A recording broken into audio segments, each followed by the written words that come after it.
Hello, welcome to the Reframing Mindset podcast. We are clear my head of the thoughts that are preventing clarity, practice my speech, among other things. Episodes range from informative knowledge to funny stories about my experiences, and in the future, maybe include interviews. So subscribe and enjoy. Episodes drop every other day.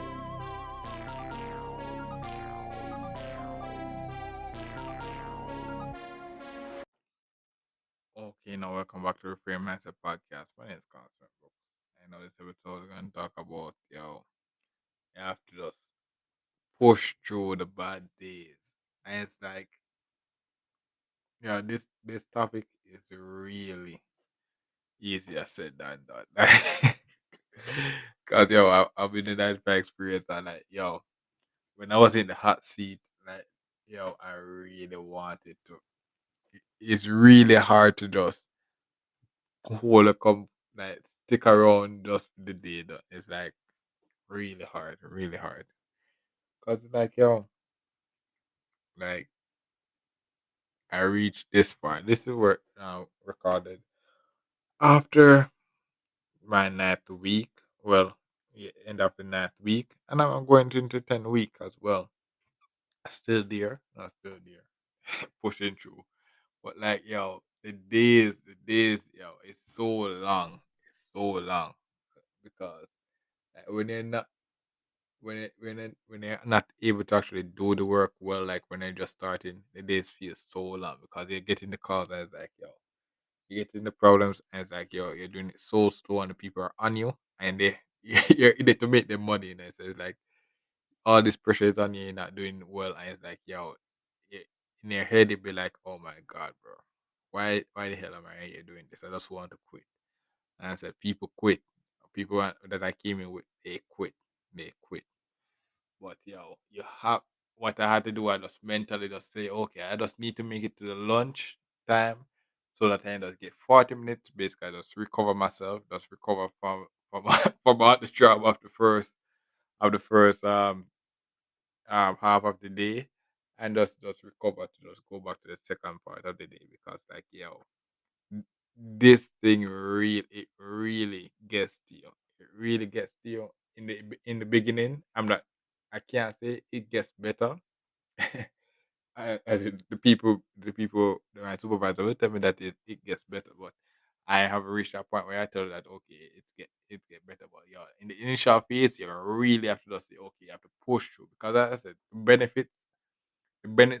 benefits are there after the 90 days are way after, but you have to make it through that 90 days. That 90 days is really there to try to kind of wear out, just so they can really mold you into the one that is ready for the work. Because when you pass through that 90 days, you really become really proficient.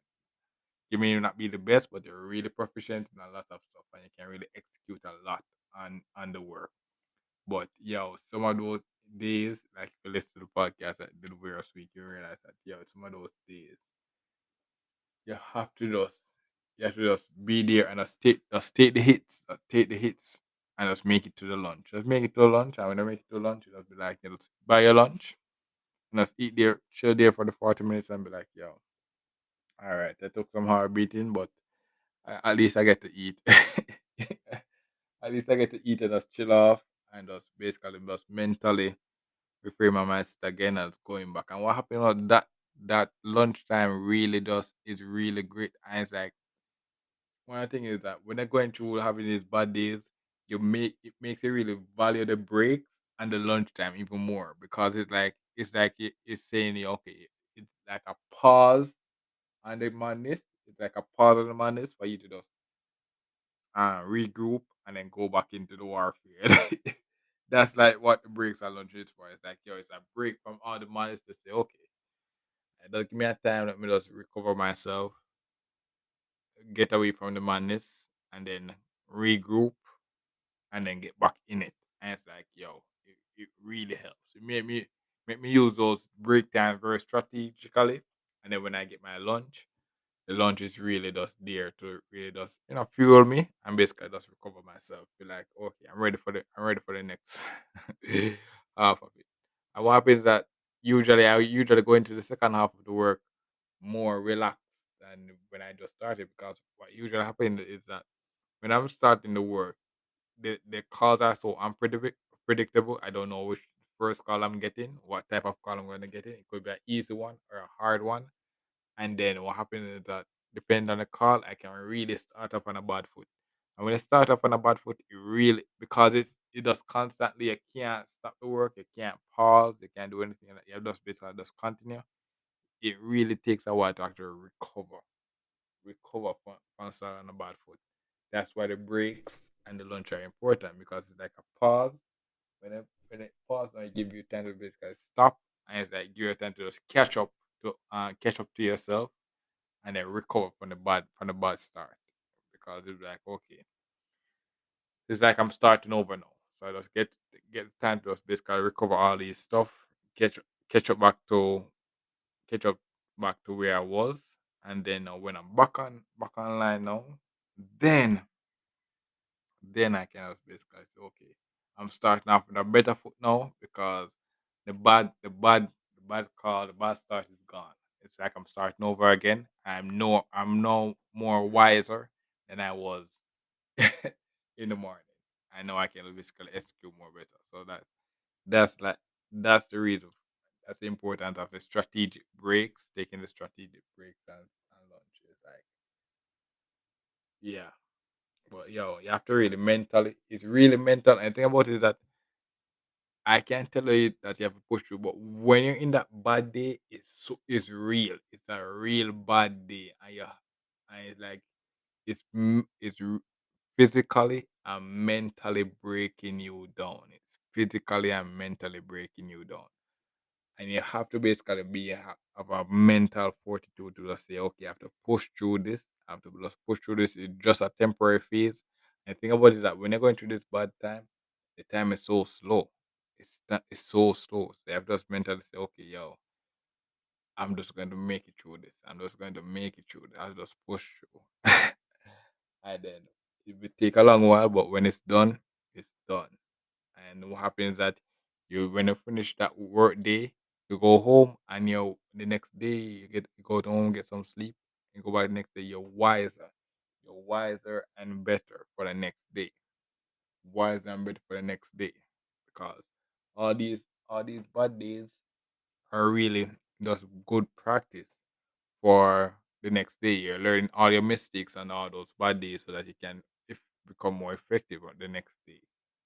When you meet those, so those bad days are really important. You have to just mentally stay there, basically just get through, because what happened was you learn a lot on those bad days, so you can implement them better. So when you have that good day becomes a great day, just because of that bad day that taught you so much.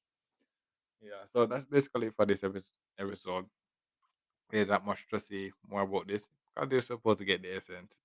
The essence is basically, it's going to be, those bad days are real bad days. I can't tell, like, okay, just mental or something. It's not going to be a real bad day. You have to just mentally um keep yourself there and be like, yo, okay, just use your breaks and lunch to just basically just strategically, okay, this is like my way of recovering myself, recovering from this bad start, and let's go back. It's like when I playing basketball, and what happened was like the timeouts and the breaks is like for us. If you're basically playing um giving up too many baskets, the coach will just basically hit a timeout and be like, yo, can just regroup, get ourselves together, and then when we go back, it's like the momentum of the other team just basically stop for a while, and then we have a chance now to just basically recover and start playing good defense, so that we can start to execute our plan more effectively. So that's basically what the importance of the break and the lunchtime, for us to just basically stop the bad momentum and just basically regroup and go back more with effectively with our plans that we had in the start. So yeah, so that's basically for this episode. Thank you for listening, and look forward for the next episode. Mhm. Well, this is the end of the episode. Thanks for watching and look forward for the next episode. To support this podcast, go to anchor.fm/cssb/support or become a sponsor for this episode. If you have a product that you want to have more exposure, DM me on the Instagram page, Reframing Mindset Podcast, or on Twitter at ReframingP. Either way would help. Thank you regardless for listening, and here's a preview for the next episode. Symbiotic relationship, bro. Symbiotic relationship. Because I said to get the Sans dream alive is like something that I realized when I'm doing this 9 to 5 journey is that I said this 9 to 5 when it wasn't this 9 to 5 wouldn't be as benefit to me back then. Back then when I just left university that it than it is now because now I have a new lens, new view on life. I understand the different skills, the different skills that you kind of really need to really take that science stuff to the next level. Because as I said, science has reached far, but the thing about it is that